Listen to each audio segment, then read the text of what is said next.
9 p.m. Sabaw? Oo, 8, 8, 8, 8. Si Trouble daw ang mag-hold. Ah, 8 Ay, ako p.m. nag-request muna kami. Oo, nag-request kami ng sabaw eh. Hindi na ako magsasabaw, nag-warborn na ako eh.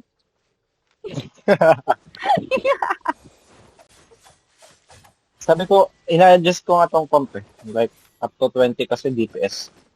Maglalagay kami ng dalawang slot for fill. Para sa akin, kunyari, any role kaya ko kasi i-fill. Yung DPS, healing, or HP cut, enigmatic. Ganun. Allow charge. Mitra lalaro ka mamaya. Ako ba?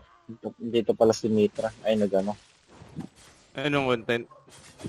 Mamaya. Magra-run lang. Run, ano lang, busy roaming, outpost. Outpost kasi namin, ano eh. Minsan nagna 9 p.m. kami pag maraming sasama, ganun. Ay, G ako dyan. Outpost. Pero usually pag 9 p.m., ganyan, ano lang. Kami-kami lang. Tapos kung sino na yung gusto sumama. And then 11 p.m. nagpapamas talaga kami.